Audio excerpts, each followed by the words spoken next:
mistake indeed. But I think we've modernised that and just gone for a good old fist bump there. Yeah, so we can see Riley start off the game with the ritual spell, the Prayers of the Voiceless Voice. Pitching Lowe's, special summon the Skull Guardian there, Lowe's effect to special summon himself back out from the graveyard, then activating the effect to search, I believe. Yeah, and Skull Guardian also, when Lowe's on the field, can get a search. James having to think about his options, but Riley going to proceed with the search. So again, like we're talking about, this Voiceless Voice archetype is a modern take on some old cards which weren't particularly playable, like the old ritual cards like Skull Guardian. Those go back to the very early days, and a lot of them were in those very first like tournament packs as well, so they weren't like even well distributed amongst players back in the day.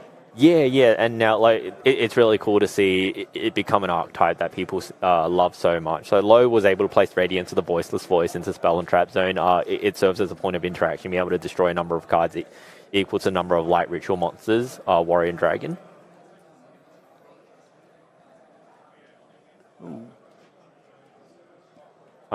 Riley is going to use the other effect of Radiance of the Voiceless Voice, being able to shuffle one light ritual monster, or one ritual spell from his hand or graveyard into deck, and then add it to his hand or special summon one voiceless monster from his deck.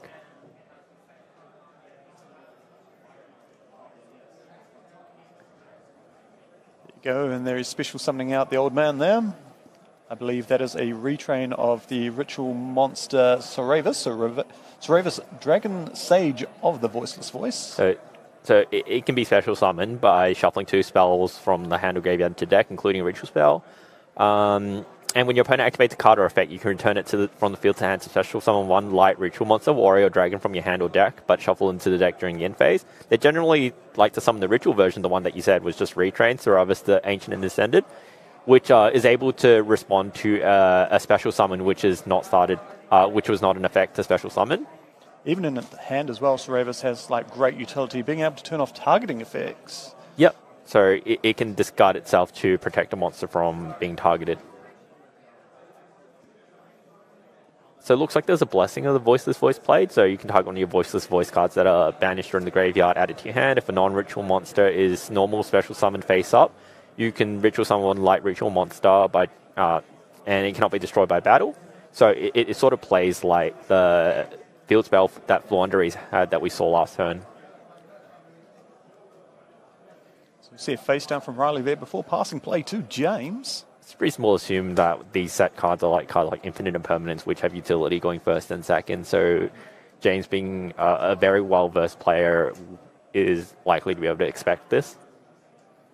Yep, and choosing to just... I'm not too sure you would want a repeat of that game 1. Oh, definitely not.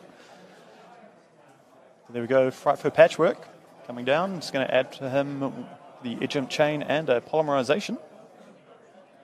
This is a very powerful card when Brandwood was first released. Being able to get 2 cards, that's a lot of advantage in a game where every card seems to count.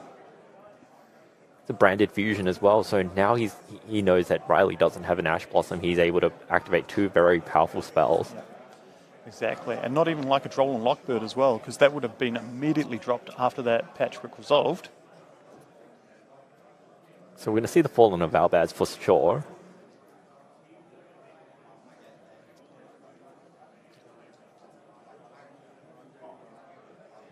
Summons Albion. Cool. So we can be sure that any monster he dumped is a light monster there. And then Albion plus the Fallen of Albaz, Mirror Jade in defense mode. So the light monster in the deck is generally the Mirror Sword Knight, I believe. So here we go, Polymerization. So there's the Edge Chain. So there's your Fiend monster, and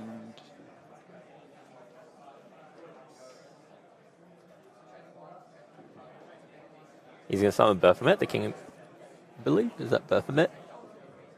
It's one of the 2. They did get a new fusion recently, so it could either be one of the 2. It's the one that sends a monster from the deck to the graveyard there, so... Yep, so it is Baphomet, the mythical king of Phantom Beasts. So when it's fusion summoned, you can send one beast, a fiend, or illusion monster from your deck to the graveyard, and during your opponent's turn, you can banish this card from graveyard and target one of the banished beast, fiend, or illusion monsters and special summon it. Requires 2 monsters with different names, but the 2 monsters have to be beast, fiend, or illusion. And there's the Mirror Sword Knight coming out here. It's going to allow James to keep extending by sending itself to the graveyard. And there we go. It sends the Cornfield to the graveyard.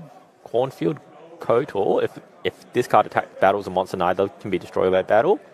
You can discard this card, add 1 card that mentions Chimera Fusion from your deck to your hand, and when your opponent activates a card or effect that targets a card you control, while you control a Chimera, the flying mythical beast, you can banish the card from your field or graveyard and negate and destroy that card, sorry. I was starting to wonder if Riley opened any interaction at all, to be honest, because that Swords Knight has resolved fully, allowing Baphomet to special summon to the field, which adds a Chimera Fusion and the Gazelle as well. And there comes the Chimera Fusion.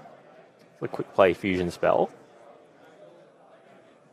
So during the main phase, you can fusion summon 1 fusion monster from your extra deck using monsters from your hand or field as material, including a beast or a fiend monster.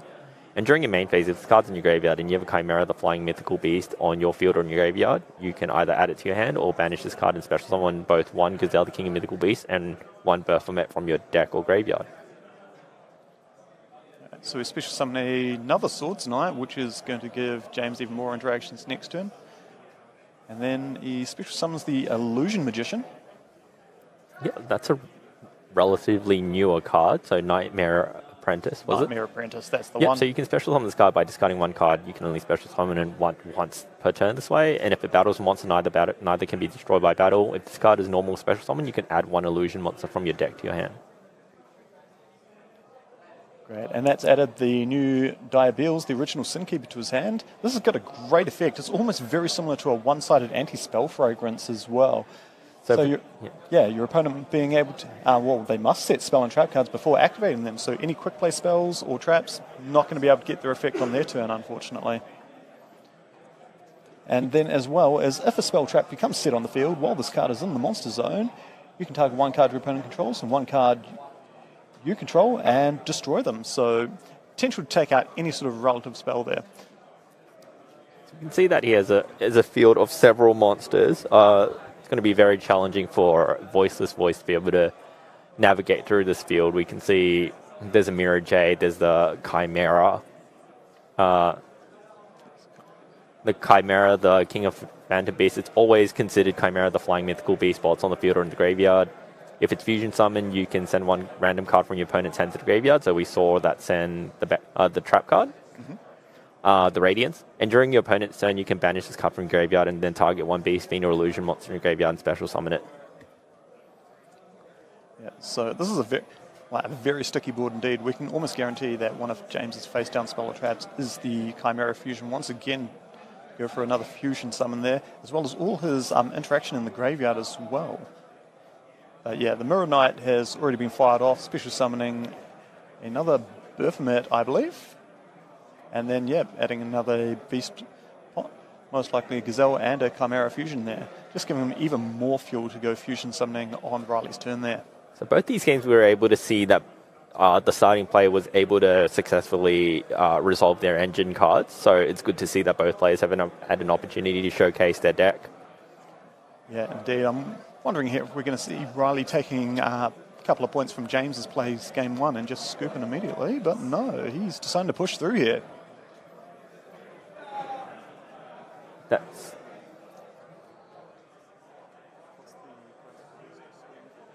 looks like a. So Riley special summons the Kashtira Fenrir. That's a very, very powerful card to start off the game with, especially going second. It's very good at potentially breaking boards. That's immediately eaten the effect from Mirror Jade there. It's getting Fenrir off the field, so it can't trigger either of its effects to add another copy, and there we go. The 2 decks being played are very similar. They function very similarly. Yeah, one's sort of more like dedicated to its like spells and traps for interaction, and the other one's like more about like fusion, fusion monster, but they do achieve a sort of similar interaction. But there we see the Sephira coming down for Riley there, switching the spell. Searches the prayers, and so it sends prayers and then adds a light ritual monster from the deck graveyard to the hand. So we can see the Skull Guardian, and then you can also banish it from the graveyard and then ritual summon a light ritual monster. We can see that's going to happen. Banished the Sephira from the graveyard, tribute the Low. Low and Skull Guardian will activate their effects, as we saw last game. And there's the Magnamut there too. It looks like the Druid Swarm. Druid Swarm. Yep, so Druid Swarm, as you said, pointed out, hitting the low is very powerful in this matchup, cutting off the low so that... cuts off resources, and it also cuts off the negation effect of the Skull Guardian, which requires the low on the field to actually be able to do that. And also reduces the attack. Skull Guardian doesn't gain the 2050 attack bonus unless there's a low on the field or in the graveyard.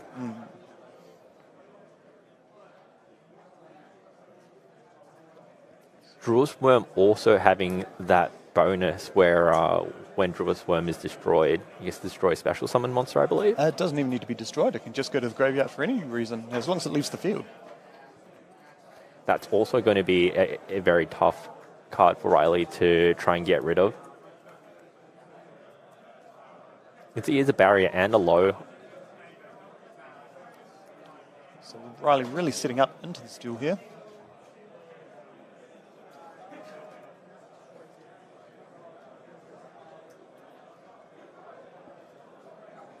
So barrier the Voiceless Voice, while you control low and a light ritual monster, your opponent can only target the ritual monsters for attacks, and you cannot target light monsters with card effects. And during the main phase, you can add one Voiceless Voice or one Skull Guardian. So he sets 3. Oh, good lord.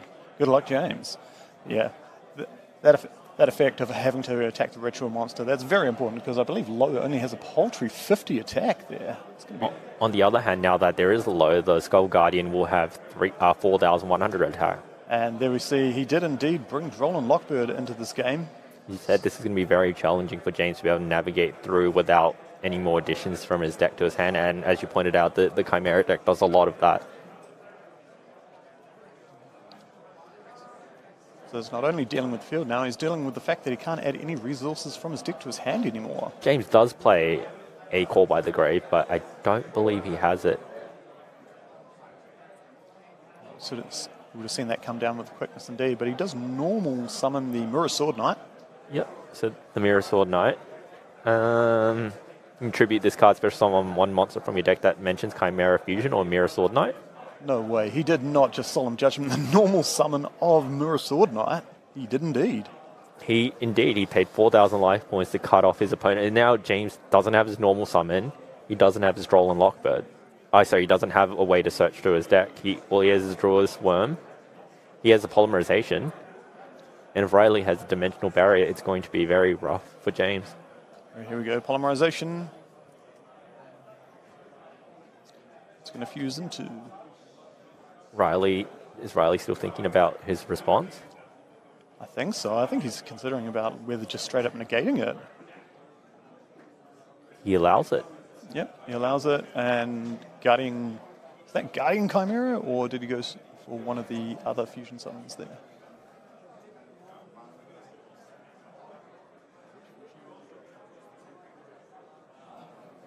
So that's the Berthomet, the mythical king of Phantom Beast again, be able to send a card that names it into the graveyard. A Beast, Fiend, or Illusion monster in the graveyard, or in this deck, essentially. Okay, good. And then during your opponent's turn, you can banish from the graveyard to target one of the banished ones and add them to the hand.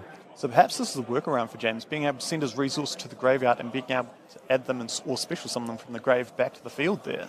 Yeah, I mean, as we know with a lot of the cards in recent times, the graveyard is essentially an extension of your hand.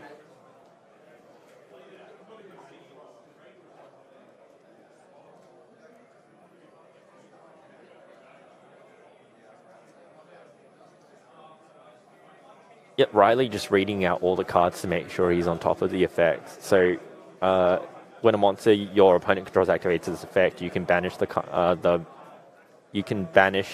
the Mirror Sword Knight to be able to negate that effect. So he's a point of interaction for that Skull Guardian. I wonder what the two set cards Riley has are. Did we see him add the Voiceless Voice trap to his hand last turn, I believe? So he may have an ability to like just pop monsters on the field there. James has managed to break his board and try to push for a little bit of damage here.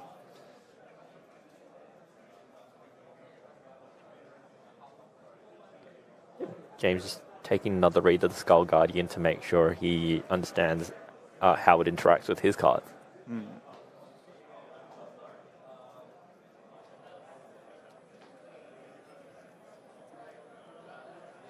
I believe we're still resolving the Chimera there. Yep, sends another Mirror Sword Knight to the graveyard. So the effect to negate effects is once per turn.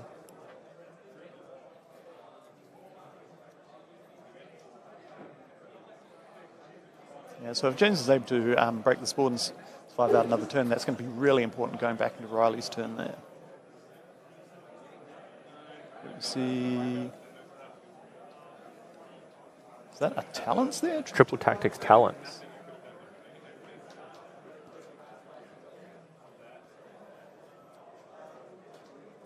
So Triple Tactics Talent is a very powerful card. Has 3 options. You can either draw 2 cards, look at your opponent's card and take 1 card out. Or non-targeting, choose to take an opponent's monster and... It gets met with the second Solemn Judgment. So you had good call from you earlier that he has a second Solemn Judgment. He was considering if he should stop specific cards. He chooses to stop the Triple Tactics Talent, which is very... I guess it's very... It shows how powerful Triple Tactics Talent is, being a combination of 3 cards on the Forbidden list. Exactly. And like the talents, like... Because like Riley's been paying half his life points each time with Solemn Judgment there, that talent's being able to take the Skull Guardian ritual monster there, that would have been like game ending, to be honest. Are we seeing a Link Summon? Yep, goes into SP Little Knight. This will meet the requirements for Bestial Magnamur. That's a Druisworm. Mr. Bestial Druisworm. I keep saying Magnamur because that's one of my favourite ones, but yeah, the Druisworm there, being able to send a special summon monster of Riley's to the graveyard. Well, there's only one there. Or SP Little Knight, because it used a fusion monster as a material, can also banish a card on the field or in the graveyard. So now there's 2 points of interactions.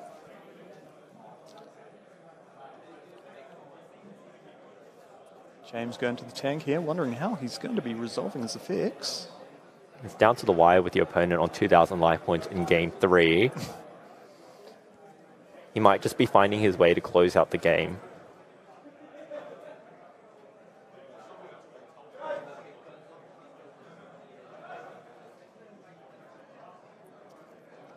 So it looks like the barrier gets banished. Barrier gets banished, and...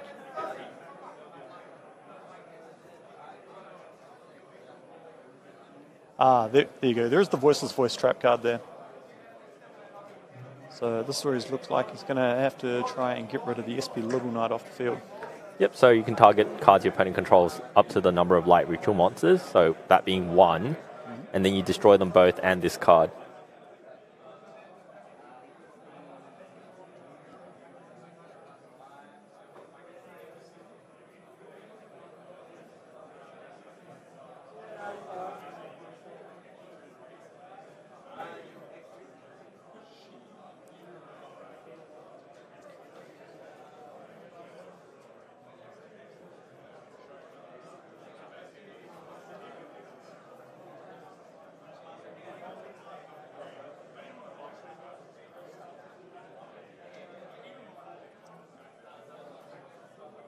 Yeah, we can see the low that was special summon from the graveyard place another barrier on the field.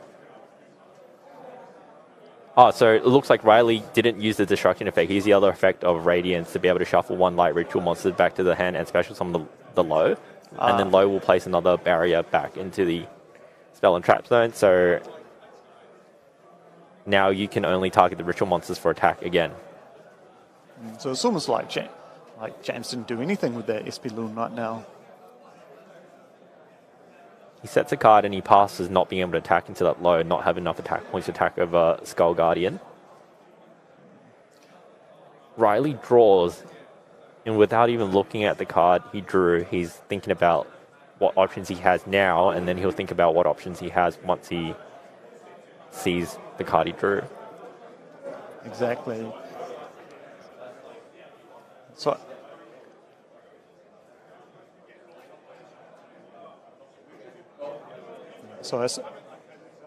the Skull Guardian should be able to negate another card effect this turn, but if SP Little Knight goes to banish anything, you should be able to just negate that one. It's not even the Mirror Sword Knights. Is the Mirror Sword Knight going to even have any interaction with Skull Guardian this turn? Does he need one on the field for that? I believe you do need a Chimera, the flying mythical beast, on the field to be able to use the effect. Now he plays a Blessing. So once per turn you can target on the voiceless voice cards banished from the graveyard, add it to the hand, and if a non-ritual monster is normal special summon, you can ritual summon once. And that ritual summon monster can't be destroyed by battle. See him search for another Skull Guardian with 2 lows on the field. He is going to be able to get a second Skull Guardian out, remembering that low counts as the entire tribute for a ritual summon there. In which he does. He's going to be able to tribute summon the Skull Guardian. And he will decide which monster's effects he would like to activate. So he does use both Low and the Skull Guardian. Low summoning itself, Skull Guardian being able to add a card which is a voiceless voice monster or one ritual warrior or dragon from his deck to his hand.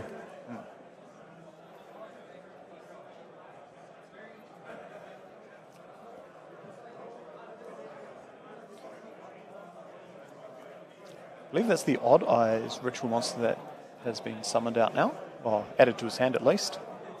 Yep, it fulfills the criteria of being a light warrior or dragon ritual monster. So it's Odd Eyes Pendulum Graph Dragon. So you can ritual summon this with Odd Eyes Advent. It must be ritual summon or pendulum summon. And each time your opponent special summons a monster from the extra deck, inflict 300 damage to them. And once per turn, when your opponent activates a spell, card, or effect, you can place this in your pendulum zone. And if you do, negate the effect. And then if you place this ritual summon monster in the pendulum zone, you can special summon Odd Eyes monster from your deck. So that generally won't be used. It will just be the effect to protect you from spell cards. Riley just taking a look through James's graveyard to make sure he's on top of every effect. We like to see this. You've got to be absolutely sure, especially when your life points are so low, you cannot afford to make a single mistake at this point in the game. Yeah, it's only going to take one stray attack from James to just completely end this match. But at the same time, Riley does have a rather dominating card presence there. This is 1 SP Little Knight and 1 Spell or Trap card. SP goes to the graveyard. So I don't believe he has enough damage to push for game, but James does. Oh no, that's 4 damage.